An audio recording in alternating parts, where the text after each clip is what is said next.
I might need to borrow that because usually I'm The broadcast is now starting. All attendees are in listen-only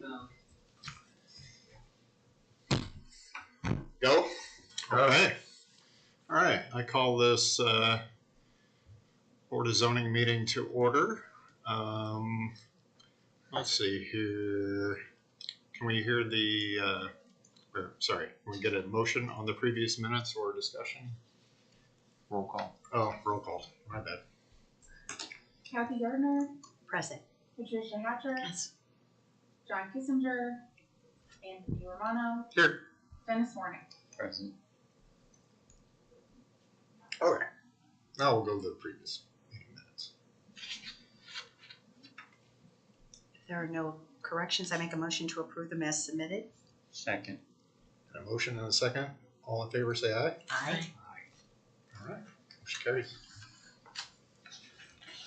Okay.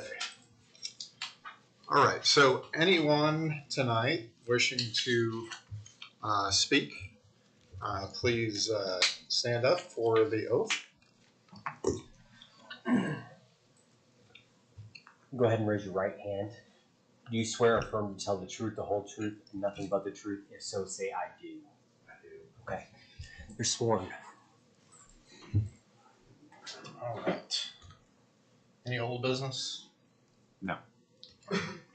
So your suggestion was to combine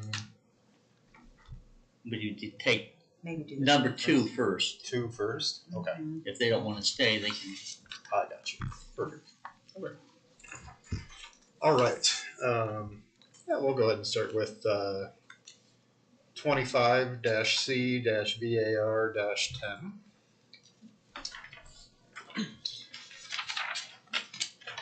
Just give me a second.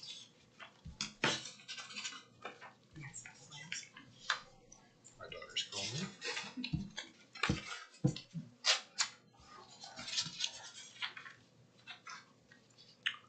Okay.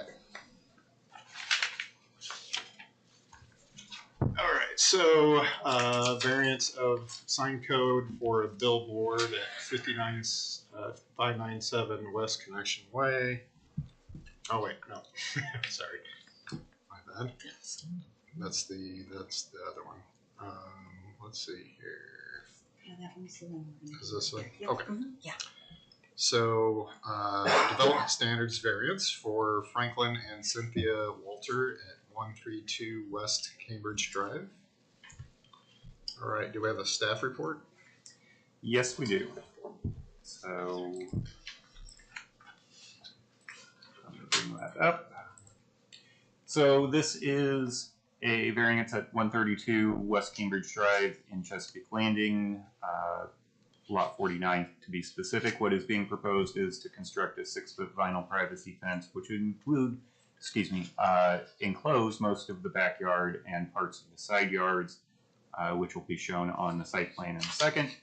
As submitted, it would avoid the platted easements, therefore no Board of Works encroachments would need to be made. But as you know, if they were to encroach into those easements, the Board of Works could, at their discretion, approve that. What we're here for is, as submitted, the fence would be approximately 9 feet at its closest from the right-of-way along Long Ridge Road. That is within the platted setback. It's also within the code-required setback along Long Ridge Road.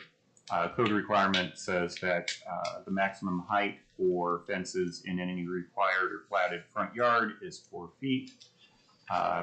Thus, the variance is to allow for a 6-foot fence in lieu of the 4-foot fence. Aerial view, as I mentioned in the staff report and was noted on the site plan that was distributed, on this intersection we have 3 existing fences that are similar. The 2 on the east side of the intersection both have reduced height. They're privacy fences in the backyard, but they actually drop down to approximately 4 feet in the front yard. Therefore, they didn't require variances. The one on the southwest corner did obtain a variance for a 6-foot fence all the way up to the right-of-way line. So this does have somewhat of a precedent, at least at this intersection. And you can see there, if you kind of squint hard, there are quite a few different privacy fences throughout both Cambridge Crossing and Chesapeake Landing, some of which are at intersections, corner lots, many aren't. So closer view of this lot, and specifically you can see the mapped easements here. I can see it better now that I zoom in, but the pink line are the easements, which, as I said, as submitted, would be avoided. Submitted plot plan in blue is the proposed fence location, going as originally submitted, and I believe this may have changed, but it would go up to the corner of the house, follow the utility easement along Long Ridge, and then come across and back down to the back corner of the house on the west side. Petitioner can correct any sort of additional changes that may have been made, and since they originally submitted, I believe they may have tweaked a few things. Site plan overlaid over the aerial for reference. Going through the review criteria, I won't really go into this too much. As I said, you've reviewed similar fences at this intersection and elsewhere. We do have somewhat of a precedent for this. Every site is unique. This one in particular, as proposed, would be set back a little bit farther from the right-of-way. It wouldn't be up against the right-of-way in order to protect the integrity of that utility easement. So that is somewhat different, particularly as comparing it to the one immediately to the south. Looking at use and value, as I said, privacy fences, even on corner lots, are prevalent throughout this neighborhood. This wouldn't necessarily block the view of the property to the north. The value would not be affected. It's something very common. Fences typically would not affect the public health, safety, morals. Safety, again, if we're looking at traffic safety, is always a concern. And then strict application, as I said. You have somewhat of a precedent before you to consider as well, but every site is unique. So any questions for me? Any questions? Thank you. All right. ask the petitioner to come to the front, state your name and your address, and give us any additional details.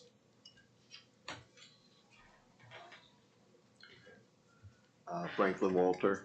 It's on the property of 132 West Cambridge Drive. All right. Any anything additional that you'd like to bring up that wasn't already addressed by Nathan? Well, I just wanted to ask, what is the easement on our property? What is it for? I know the back there's a utility. Utility easement on. Yeah, in the very back. Yeah, Because I'm just wondering why we have to go so far. Because they got saying we have to go 9 feet in from the sidewalk. And I know there's other fences that are only about 4 feet. So that was what, I mean, like when we bought the property, we just looked at other fences around. Sure. Because we got 3 dogs. That's also why we wanted the 6 foot, because a couple of them are pretty big and we don't want them getting over there and their heads would come off almost to the top of a 4 foot. You guys want to address the easement thing? Yeah, so the angle of this particular easement, the one along Cambridge Drive, I believe is a utility easement that's more of a generic, just a certain distance off the right of way. The one along Long Ridge, though, I believe because of the angle of that, makes me believe that there is actually a either a sewer line or a water line that runs through there. And so that easement follows that. Most likely it's sewer line. Water lines tend to curve. Sewer lines go straight between manholes. Okay. So without actually pulling the plans, I'm going to say that that's following an actual constructed utility line, be it sewer, storm, or water. But I think it's probably sewer. Okay. So we would have to stay 9 feet in then. Yes. That's what's on our. Yeah, you could get that approved here if you wanted to. Oh, okay. Because that's handled separately, but Okay. Even So- if we would go just like 2 feet. correct. This body cannot approve those. Those board works is Yeah, basically the. you would have to, you could approve it subject to their Subject to approval their of approval. encroachment. Right. Because it's still part of the variance, but it would require a second approval. Okay, so as long as I understand this, in the very back, we're coming in 16 feet from our property line in toward the house, right? The site plan says 17. What did I say? 16. Oh, Say- 17, Okay. yes, you're right, I'm sorry. No, you're fine. And then the side, 9 feet. 9 feet, yeah, and 4.5 feet on the other side. Okay. All right, that's the best we can do. I saw on the staff report also made note that you were going to be putting a vinyl privacy fence? Yes, Okay, not wooden? No. Okay. those go bad too quick. And that's what I noticed there That, yeah, in because the areas. A the lot house of fences are starting to look pretty. the house beside us, has you a know, wooden fence. yeah, we come out our back door and it's rough looking. Yeah. Quite a bit more money, but it looks a lot nicer. Okay. Gotcha. The other thing that I wanted to just, do you want to keep going, or I can go at a different time if you want me to? You can ask questions, absolutely. Okay. I was just going to make a comment, so I guess I'll wait for Okay. that part. Okay. All right. Anything else that I'll ask you guys for questions, but Well, I got that. You got that And the answered. 6 feet, you still hadn't okayed yet, so. okay. Any questions for the petitioner? I guess the only thing I would ask is that you have a door that comes out onto the patio, which I'm assuming that's where the dogs will be let out to Yes. get into the fenced-in area. Yes. So there are no doors, if I even looked when I was there, on that side of the house. No. Along, Nope, the only door will be the one they're coming out of, sliding door in the back. okay.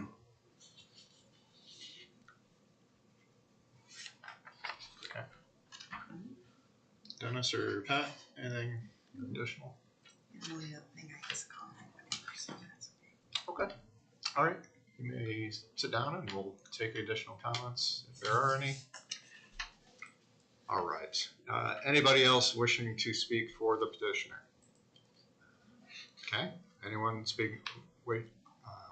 wanting to speak against the petitioner? Hearing none, I'll close the session and open for comments or discussion or.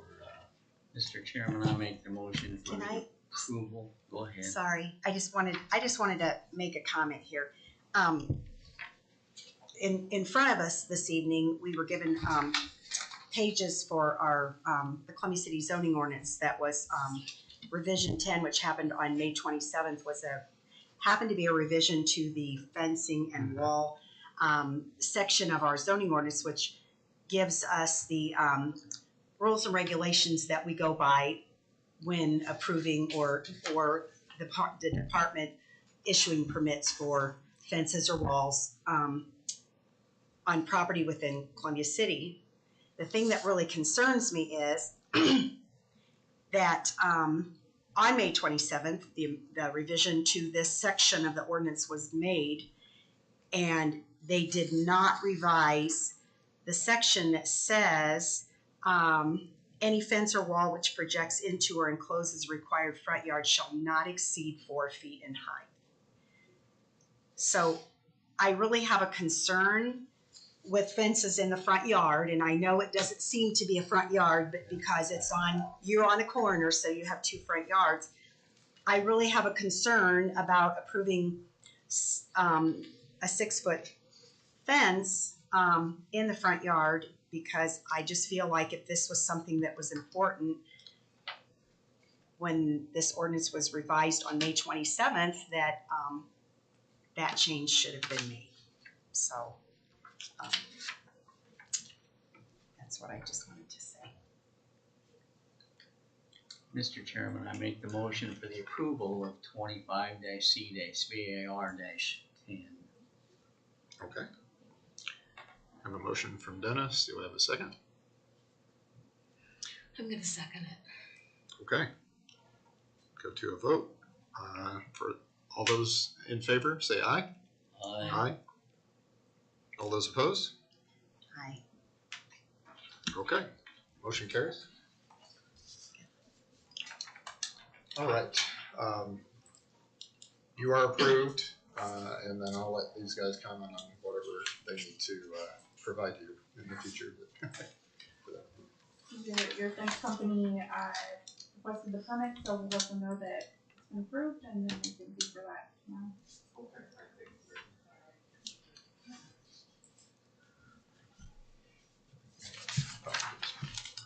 Thank you very much.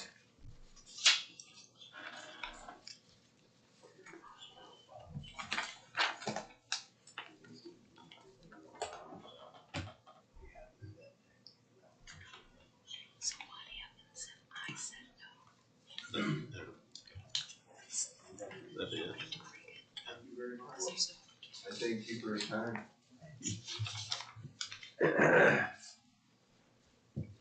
All right. All right, so we're going to move on. Nathan, are you suggesting we are basically hearing both at the same time, or do I handle these separately, just in order? That is a really good question. Typically, when we have a variance and special exception for one site, we do handle them basically together. Yeah. And we'll probably effectively do that, but I do want to say that, again, the variance could be approvable and the special exception not, and vice versa. Right. So they're not quite We'll as start tied- with one and we'll go to the other. Yeah, they're not quite That's as tied together as some proposals that we see, Yep. where it makes sense that it's an all or nothing thing. So Okay. All right, well, we'll start with 25-C-VAR, Robinson Outdoor LLC, setback variance for billboard at 597 West Connexion Way. Nathan, staff report. Thank you. So going to these slides. This is 597 West Connexion Way, Zone General Business, Lot 6 of Armstrong Corporate Park, Section 2. What is proposed here is to install a billboard, which happens to be an EMC. The EMC component is a special exception. But subject to the variance are the other standards that apply, whether it's an EMC or not. The maximum height is not a variance, but going through the standards and description, what is proposed is a 41-foot high billboard. The maximum sign face of each sign is approximately 375 feet, not quite half, about 60% of the total maximum at 672 if they were to max it out. Maximum sign face dimensions, what is proposed is 10 by 30, which is less than the 14 by 48. Going into the distance standards, that's where we start getting into the variances. They do meet the requirement for the separation from another billboard on the same side of the road. Minimum distance there is 1,000 feet. They're approximately 3,900 feet. The nearest billboard on the north side of US 30 is over east of 109, I believe, right as you get to the hotel. The first variance that we encounter is the distance from residential zoning, which is on either side of the road. So the nearest residential zoning is approximately 400 feet to the east. That is the property owned by the Methodist Church, happens to be zoned residential. Minimum code is 500 feet, resulting in a requested variance of 100 feet. Next separation would be to an intersection as measured to the right-of-way. The placement of this particular site is about 375 feet to the right-of-way of Armstrong Drive to the east. Code minimum is 500 feet, thus the variance of 125. Setbacks, this one's a bit more significant. The front setback from US 30 per code is 50 feet. What is proposed is approximately 5 feet to the leading edge with a variance of 45 feet. There is not a code standard for minimum side setbacks, but for reference, the proposed side setback is also approximately 5 feet to the property to the east. So we're looking at those three variances for placing a billboard at this proposed location. Again, whether it's electronic or not, or traditional static. So highlighted in blue is the subject site. Armstrong Drive is there in the middle. Town Country Plaza is off to the right. Wings, etc. is here. Gas station, Dunkin' Donuts, Crossroads Bank, dentist office, the new gym that's under construction, in case you wondered what that was and hadn't heard yet, it's a gym. Performance rental is the subject property. You've got the hotels over here and so on, Opportunity Drive, the jail, and so on. Included the zoning slide for reference to show you the residential zoning, as well as noting that the church is down here, parking lot, so it is not actually occupied by residences, but churches are a residential use as well as a commercial use. Across the road, across the highway, it's zoned I-1, of course not developed, but it is zoned I-1, and everything else on the north side is either commercial or industrial. But again, because of that zoning designation, we're looking at that variance. Again, you can see the distance here to Armstrong Drive being that variance. Site plan as submitted. The billboard would be located in basically a little grassy area between properties, somewhat in line with the existing identification signs, including a directory sign on the property to the east, which is a strip mall, so they were allowed at development time a multi-tenant directory sign. You'll see that in a second in the street view. So this is somewhat in line with those. Because it's in line and because of the other difficulties of this site, a lot of pavement around it, that's really what was driving the proximity to US 30, at least as best as I can interpret. The proposed sign plan, again, overall height to the top of the sign panel is 41 feet 3 inches, or rounded down to 41 feet. Overall size of the sign itself times 2 is 27 feet 3.5 inches by 13 feet 7 and might be 3/4, might be a half, not quite sure there. Height, again, all under the maximums allowed. And then importantly, the clearance under the sign is approximately 25 feet from the bottom of the sign to the ground level. And that's important because the directory sign and other identification signs in this area, they're allowed to be up to 30 feet, but by my measurement, they're all under it, at least in the immediate vicinity. The nearest one that maxes out at 30 feet is one of the hotel signs to the west. So overlaying the site plan over the aerial, and I'll zoom in a little bit here for you for reference, so you can see how that lays out. And again, this entire property does have driveways all the way around it. It isn't owned in common with this property to the west, or with the property to the west. You can't see my cursor, but the property to the west. As I said, I do have this street view. This is my approximation of where the proposed billboard would be in visual comparison to the existing signs, particularly the sign, that directory sign that's on the property immediately to the east. This is looking from Armstrong West. And so this is based upon the sign plan and the size of that sign. The additional height, clearance of 25 feet, actually puts it above that directory sign. Because it's in line, it does line up fairly well. It is larger than our identification signs. Billboards, by their nature, our code allows larger signs. Thus, it would be larger, as you can see there, and as you look down the highway, what it looks like. If it was set back 50 feet, you would be basically in line with the facades of those businesses. So, to give you a reference of that. Shifting it puts you in line more with the identification signs, which have 1 foot setbacks. So is that roughly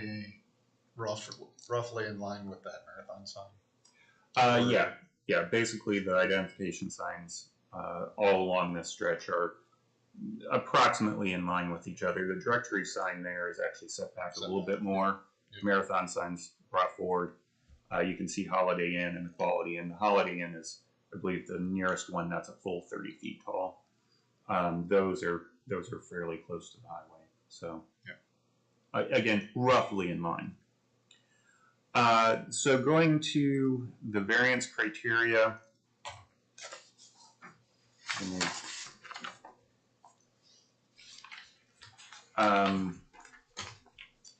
Just remembered I actually proposed a couple conditions, so I will have to address that as well in a second.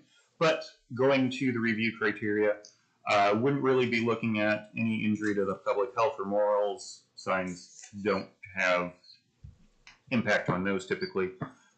Public safety, one of the reasons for a setback for billboards, because they're allowed to be bigger, they do have a setback that's a little bit larger than what we'd be looking for identification signs. One of the reasons for that larger setback is to allow for less distraction for driving safety, as well as similarly the separation to the nearest intersection. Again, trying to get signs away from, large signs, away from areas that might be sensitive to distraction, cause issues with public safety. That said, what is proposed is not the maximum size that the code allows. It's about 60% of what the code allows. So that may come into what you're looking at in terms of the variance request. Let's see here. I do mention that public safety could be countered as an EMC. This is getting into special exception part of it, but as an EMC, they are committing to provide public safety announcements, storm warnings, stuff like that. So that public service as a public safety component of it, you might be able to argue kind of helps or balances some of the impacts that we have for other public safety issues. Again, general welfare could be injured if we don't have specific reasons and practical difficulties for this sign. Excuse me. As for use and value, the sign location is generally a commercial area. Billboards are allowed in this area. If they meet the minimum standards, they're allowed in commercial areas. So it's not likely that these would impact the use necessarily, or at least the value. It doesn't impact traffic movement or anything else of the adjacent properties, so that use component really wouldn't be impacted either. As I mentioned, one of the standards is for the distance to nearest residential. Billboards could impact residential property values. That's one of the reasons for that standard. In this case, that residential district is occupied by a church, not houses. So that impact on that value for that particular zoning district probably is not. And don't they have an ECM? They also have an ECM. That ECM is not as large as this one, but it is. It's good size. It's good size. And then finally, strict application. I really am kind of ambiguous on this one. There are some site-specific difficulties with this site. As I mentioned, the parking all the way around it. We don't necessarily have that with every site. However, on the other hand, moving it slightly west, which would remove two of the variances, the separation to the right-of-way as well as the zoning, might also be able to allow the sign to be placed at a more compliant distance from US 30. But on the other hand, you have structures that, as I said, this sign would line up.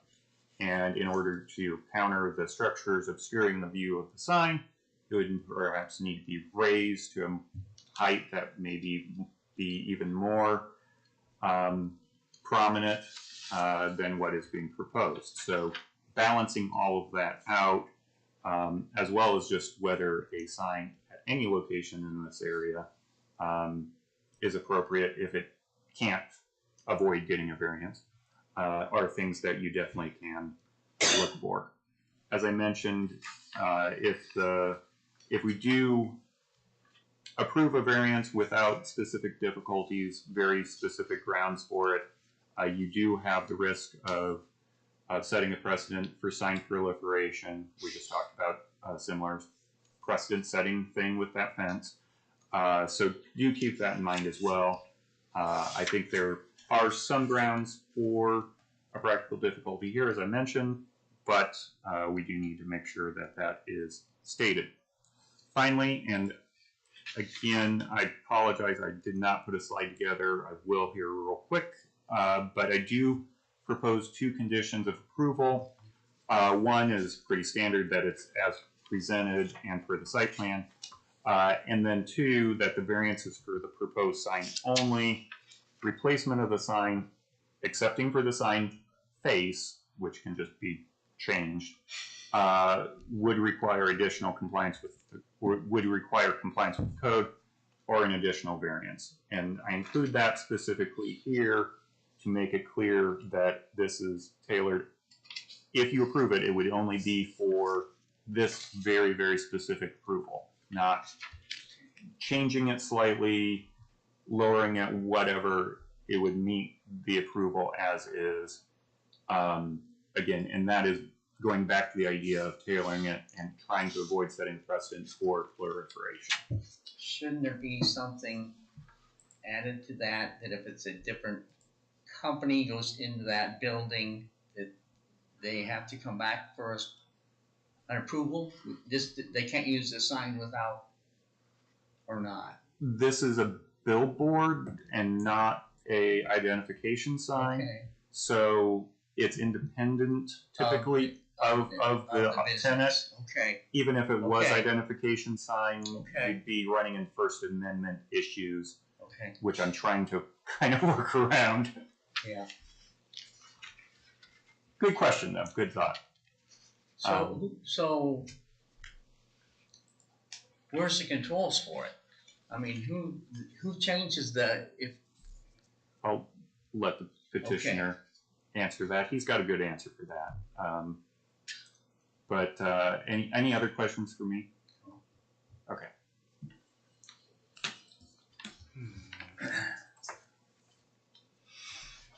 Okay. No questions? No questions? All right. Do you want to come up, state your name, address, and a little more about Good evening. My name is Danny Marler. I'm with Robinson Outdoor. Our address is 50 Robinson Industrial Drive, Perryville, Missouri, 63775. All right.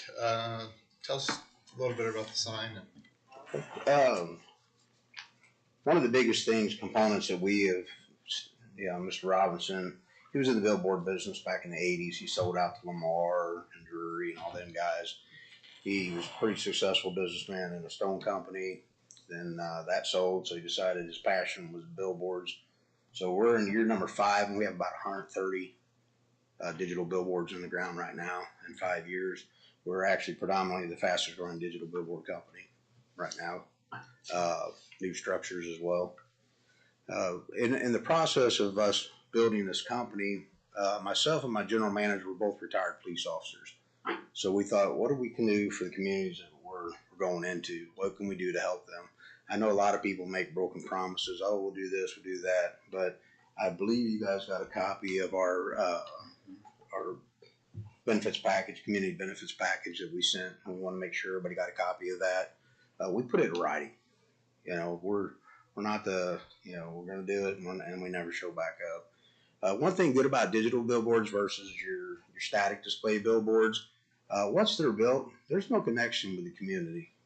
With our digital billboards, we stay connected with the community. There's always somebody here. There's always gentlemen or ladies coming around talking to the business owners, seeing what it is we can do to make things better for them, especially our customers. All of our digital billboards are connected to the National Weather Service Center. For any reason that Columbia City would come under tornado warning, all the advertisement shuts off. That turns into the emergency advanced warning system. Okay. One of the things I don't know if Nathan and I got to talk about or not, but that actually helps you guys with your federal grant money and stuff like that too, because not only do you have audible, you have visual now. We are incorporating, we haven't done it yet.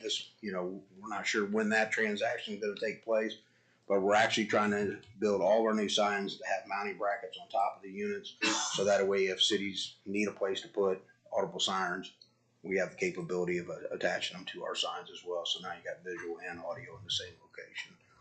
As Nathan had said earlier, in our community benefits package, we strongly encourage the cities to utilize any free vacancy, that we have on our billboards to self-promote community events, any fundraisers that the city is doing, the police department, if they have any amber alerts, we're dedicated to that.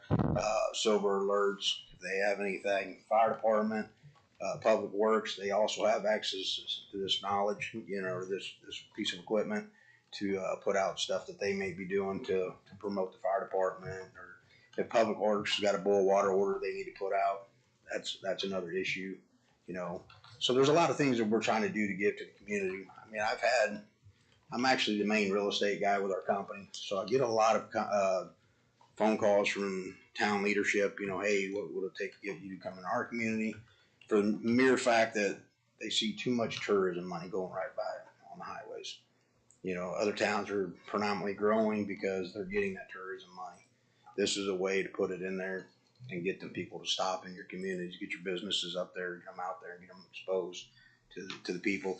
I believe we calculated it was 32,000 cars a day on that road. A little bit east of here, it's about 32. At this west of 109, it drops a little bit. That's a lot of revenue that could come into this community. We take those into consideration. Out of the whole Fort Wayne area, there a 60-mile radius of Fort Wayne, we had only 12 cities that we proposed to go into, and Columbia City was one of them. You know, it stood out to us as a community that we want to be a part of. Everything's growing here. You've got a nice, clean community that stands out to us as well. One thing that Nathan did cover on the setback there on that sign as well, one thing that we discovered even after all the traffic studies and stuff that we did, the further we move that sign away from the roadway, the more of a hazard it becomes. Because not are you're driving down the road, you look over, you see our sign. Now, if it's way out in the field and you're looking, where's your eyes when you're driving? They're not out the windshield. They're actually out in the field looking at whatever is out there. And cosmetically, we try to make sure that, you know, we have a haggle stick. It's a stick with measuring tape on a heavy duty stick that you can like raise up. I did a lot of measurements to make sure that I was compassionate to the neighbors around us. I didn't want to cause any problems with them, any heartburn. Wanted to make sure we kept our heights up. So, I mean, if I'm blocking their sign, they're blocking my sign. It just doesn't make any sense to do anything different than that. One other thing was after we submitted this proposed location as well, if you look toward the back of that easement, Amanda had sent us a documentation from the Public Works Department, I believe, about a sewer drain that's on the back side of that easement. Again, we have to stay so many feet away from that. And basically for that is for the integrity of whatever is underneath the ground that the city already has imposed in there, any type of utility services or whatever.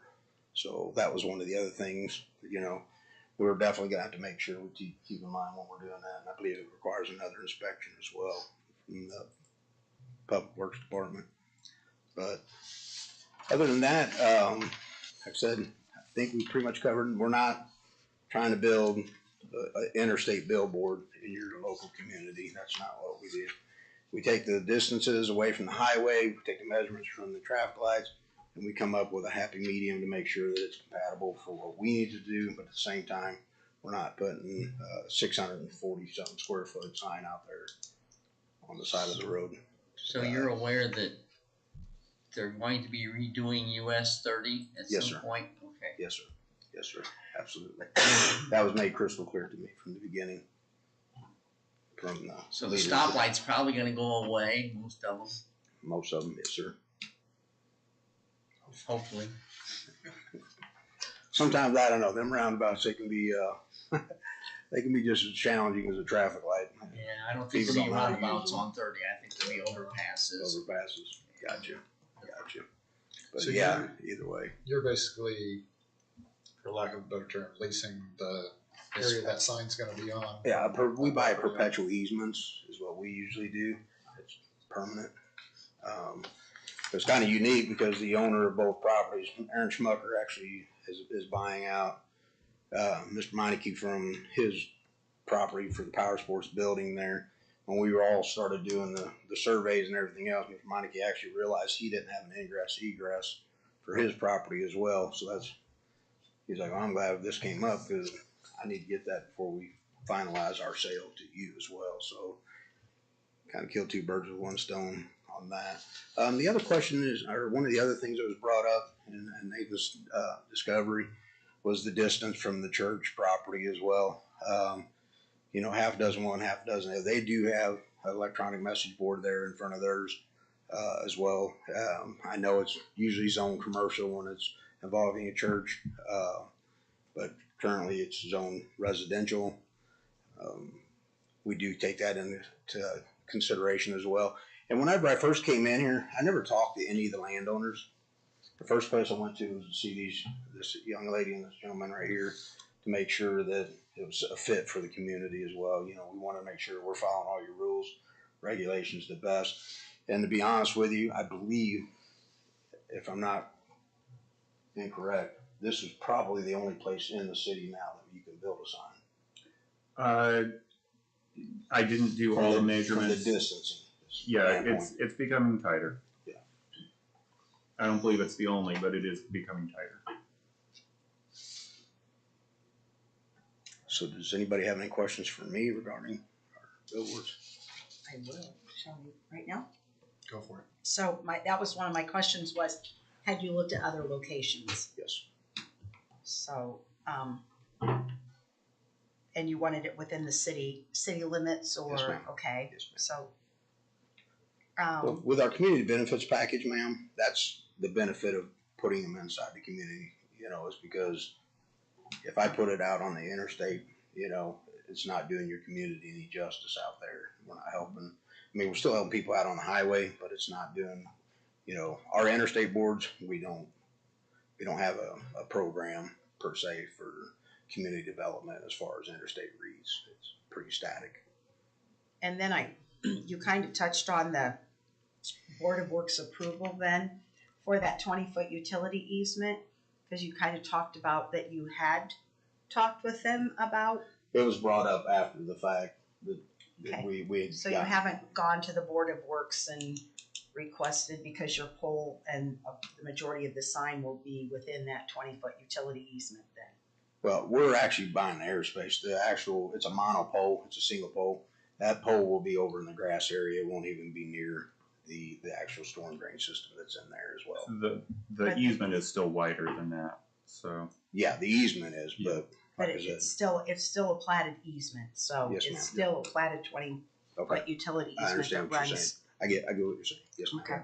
So, So as we were reviewing it, that did come up.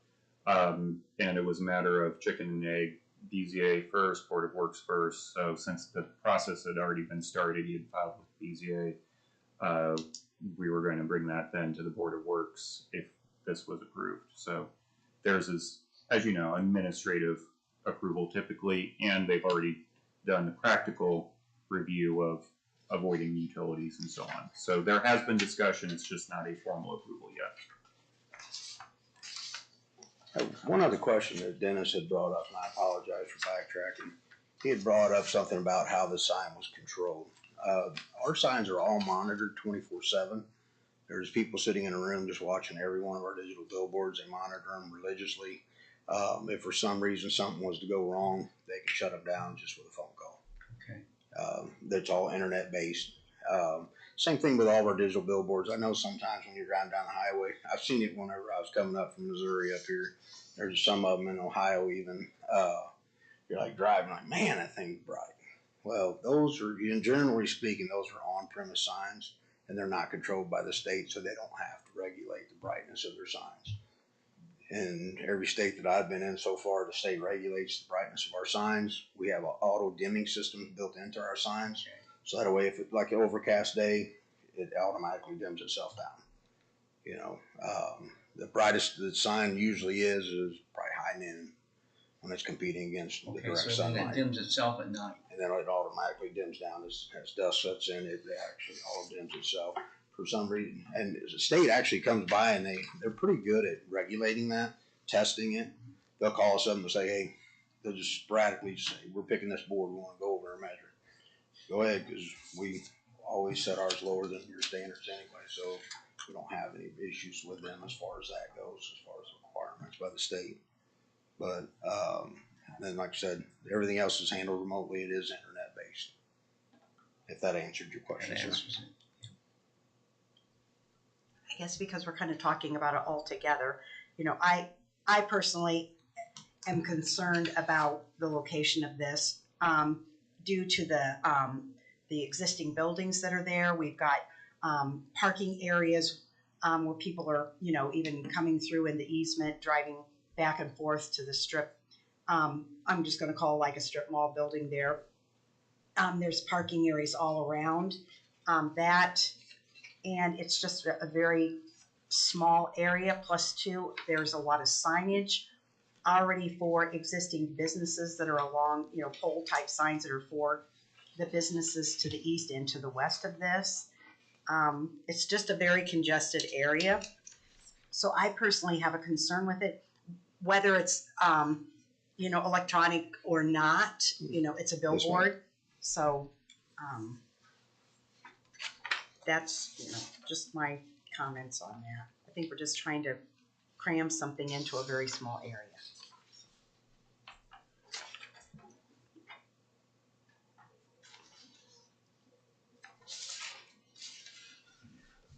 Is there a reason you didn't consider going?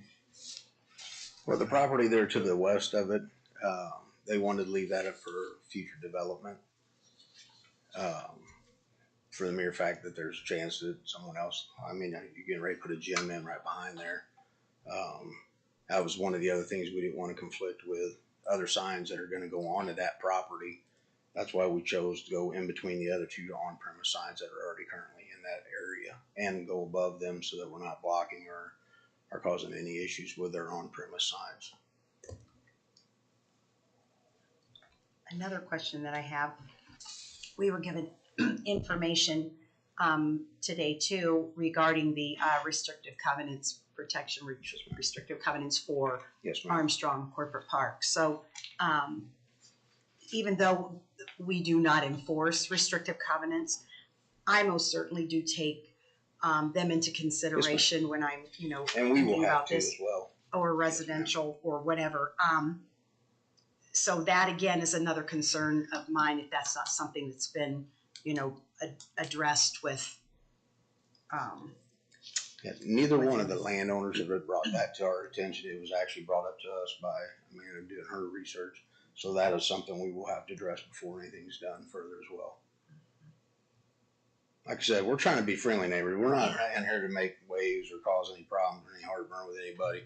That's not what we do. We want to work with the community and not be against the community. That's not our MO.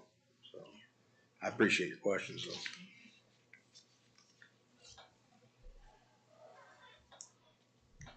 Anything else, folks?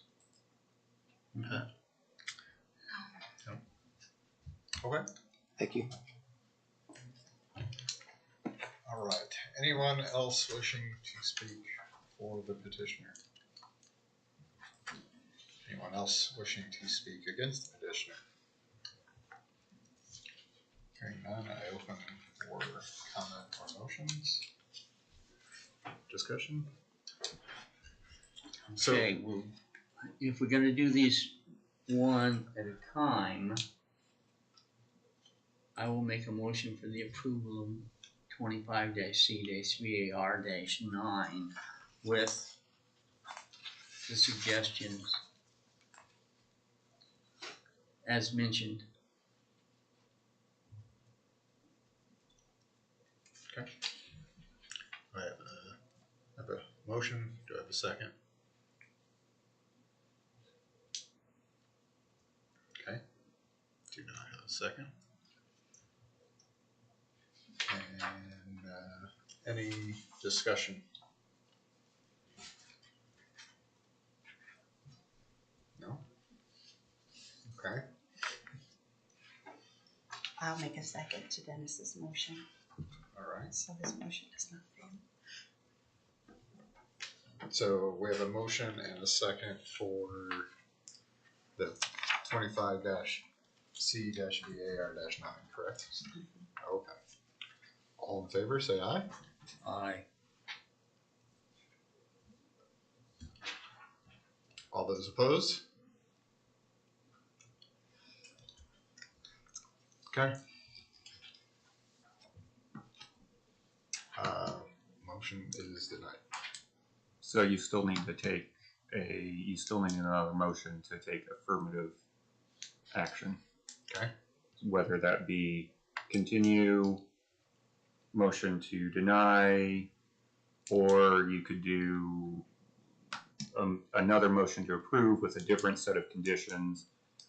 We do have 3 variances being considered basically as one, so if you wanted to slice them up independently, I don't think so, but if you wanted to, that could be another opportunity. So you still have a couple different motions you could make. I'll make a motion to deny 25-C-VAR-9 as presented. Do you have a second? All right. All in favor of the denial? Okay. All opposed? Okay, motion carries. Okay.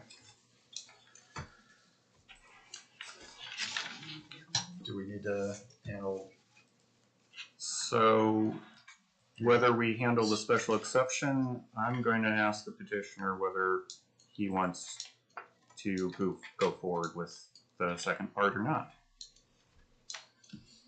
And we would make adjustments to the special exception case accordingly if we did go forward. I'm not sure how that'll work, but we'll play it out. So I'm sorry, I didn't understand, sir. I'm not sure I understood either. One, because the variance is denied, do you want to go forward with the special exception? Do you want to request continuance for the special exception being for the EMC itself? If you think that you can find a code compliant location for the sign, it might make sense to go forward with special exception. May make sense to request continuance. Of course, you could withdraw. And this would be an attorney question. Is it inappropriate for me to ask them the deterring factors as far as what this goes, as far as that goes? If I need to, continue it, I could do that whatever I could do to satisfy the board. I think as long as the board is comfortable with that, I don't think there'd be any problem opening it up for discussion. So we just openly discuss our opinions about that? Essentially what he's trying to determine is, whether or not he should continue it or whether he should withdraw this new one. So essentially the discussion would probably be, in terms of, I guess it would be kind of like a general discussion in that sense, but more so just an explanation basically if you wanted to for, your thoughts on denying or whatever. So is that your... Yes. Basically, where I'm going to direct you to is the grounds for denial. If there's anything beyond just it's not compliant with code, you can always fall back on that. But if there were specific reasons for denying it that he might use for his own education as he continues to look for or revise the site, I think that's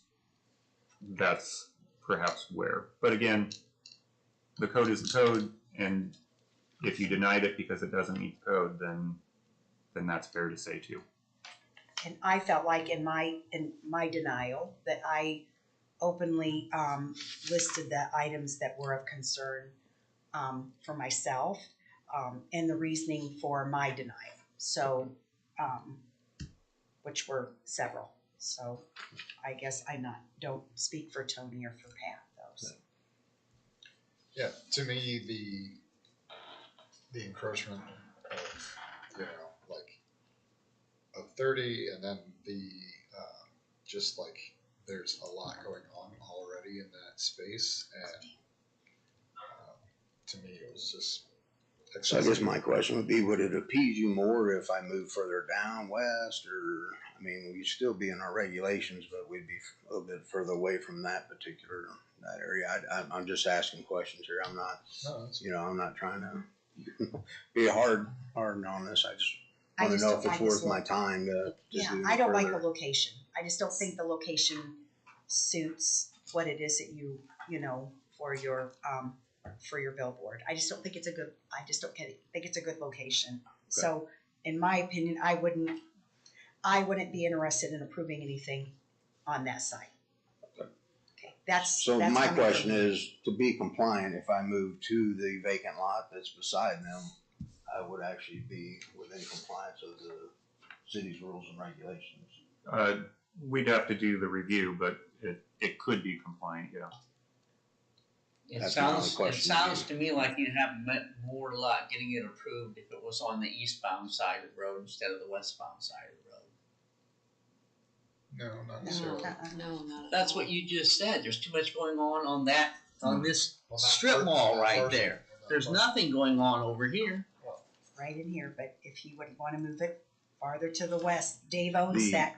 Yeah, the Dave issue Meineke is, owns that vacant parcel to the west of the performance rental. yes, ma'am, Yes. yes. So, He owns and all I'm three just of them, saying, yeah. and I don't want to say I'm giving approval for anything other than if you were able to move the proposed billboard site to that area and thus meeting more of the requirements of the ordinance, there's so many more positives to that site than what you've got where you're at now. Okay. Do you feel the same way, sir? Beth, do you? I do, and I just want to add that I think the sign, the purpose of the sign, I approve of that, and I had no problems. Years ago, somebody tried to talk about that kind of a sign that we needed out on that area. I was with Chamber of Commerce and Yes, ma'am. redevelopment. So it's already been talked about, and I was excited when I saw this, that the location is just way too I much. know when we was initially doing our research, there was actually a site on the other side of the highway, and I think one of the issues was there was another sign too close, but they got approval, to my understanding, they just never built, correct? What you're referring to is a sign that would be, and the approval still stands, on just west of Lincoln Way on the south side in front of, I forget the owner's name, Snippers, that area. Oh, yeah, they're gone now. They did, yes. And that variance was, again, a proximity to the right of way because of Lincoln Way through there. But in that review, we determined that there was a billboard on the east side of Lincoln Way. Not sure exactly whether it's a full billboard or whether it's just a off-site identification sign. Important distinction. But if it were a billboard, then that would limit the separation between billboards if he was anywhere on the Line Low property, which is basically what you're suggesting, as well as proximity to the Methodist Church's on-premise signage, and again, the number of signs there. So, multiple things. I think there's probably value in getting your special exception approved if you can find an alternate location. If you want to go down that path. Now we could So, I mean, you're encouraging to go ahead and continue and get the special exception and then come back for the Right. variance. So he could do that, right? I would suggest Or just continue. requesting a continuance so that the special exception is based upon a revised location. It sounds like it makes sense to do that. Honestly, it would be very complicated to try and figure out special exception without a location. Yeah, I got you. I put it out there as an option just in case it makes sense somehow.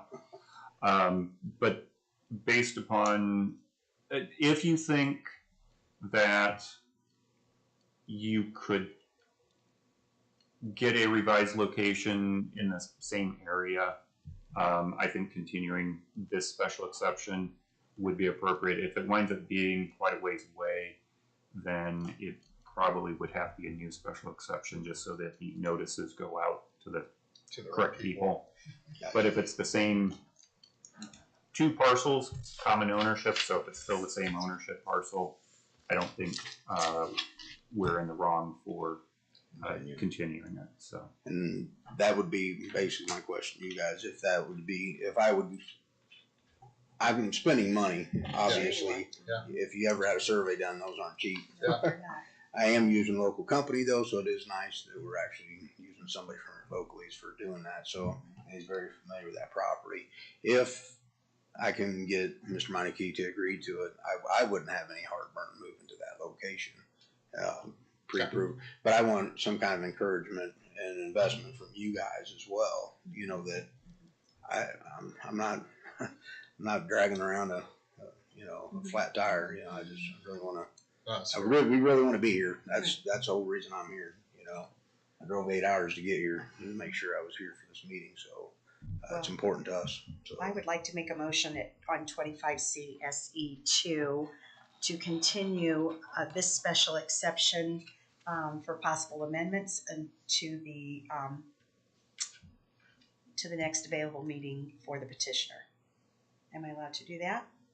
What are your thoughts? I don't want- Should they, because if we leave it open-ended, we typically require re-notification. If they continue it to a specific meeting, then we don't require new notification. We could just, we could continue with that day, but if that's gonna require notice again, obviously that would put you through more. So if you're okay with just continuing till the next meeting, and then at that point in time, does he have to appear again to continue to the following meeting after that? It would be we allow for one administrative continuance, and after which it would be totally on the board's discretion. So we could continue it in the next meeting. If, staff hears from him, we could just continue it again at that point in time. And hopefully at that point, you wouldn't have to drive up each, Well, I'll be here. That's just my nature. I'll be here. I don't miss work. Great, that'll be perfect. Okay. Second. Second. All in favor, say aye. Aye. Aye. All opposed? Great. Good luck. Thank you. You're welcome. So, you send me a notification then, as far as when the next meeting will be? Yep, it's actually at the bottom of the agenda. Oh, there, so- Yeah, Cynthia, some information on that. So if we have, this is more of a question for you guys as well. So if we do propose a new location, do I bring that to the meeting at that particular time and date? Or how does that work? If it is fully compliant with the zoning code, you're only looking at the special exception, so you'll just get us a new site plan and that we attach the special exception. If it requires variance as well, that would require a new filing for the variance. And when's my deadline to have that done? I mean, I think the only zoning issue or compliance that I would have would be the setback location. You know, that's a safety issue for traveling motorists as well. So, I mean, that would be one out of the three. But again, everything else would be compliant. So, Amanda's looking up the deadlines here. But I do have one other quick report for the board since we're under reports. I don't have any other business, but a quick report. Over the basically last week, I went out, followed up on several different violation complaints, particularly RVs being occupied as residences, quote unquote. That's kind of what we have to winnow out, because not always is living in an RV necessarily using it as a occupant. Yeah, occupying it as a residence, which is what the code says.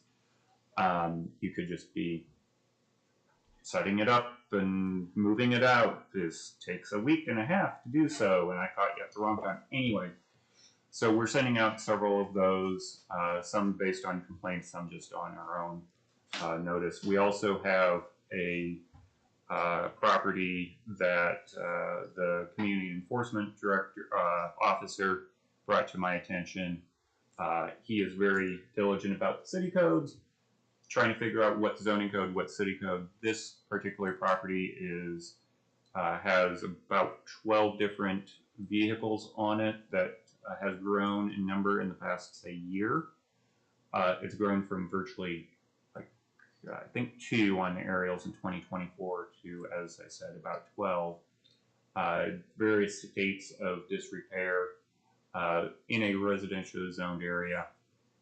That, by definition, constitutes a junkyard, which, as you know, not allowed. Presumably, hopefully it won't come to you guys, but just heads up that we do have that going and Cohen's aware of it. The code, the enforcement side of the city code basically says the legal counsel is in charge of enforcement. We're modifying that to give staff notice authority rather than having him do the notices. That seems to be more in line with a practice, but a strict reading of the code says the legal counsel just does it all. So FYI, that is also a pending thing. Based upon who I think is the operator of this quote-unquote de facto junkyard, we've had previous dealings with in the county, and they were not necessarily, it got resolved, but it wasn't the easiest way to get it resolved. So I'm optimistic, but I'm also realistic about it. So heads up, there are some enforcement actions pending. Again, hopefully they don't come to you, but in case they do. Okay. So that's the only thing I had for you. Will be adjourned. Second. Thank you all for your time. Thank you. Thank you.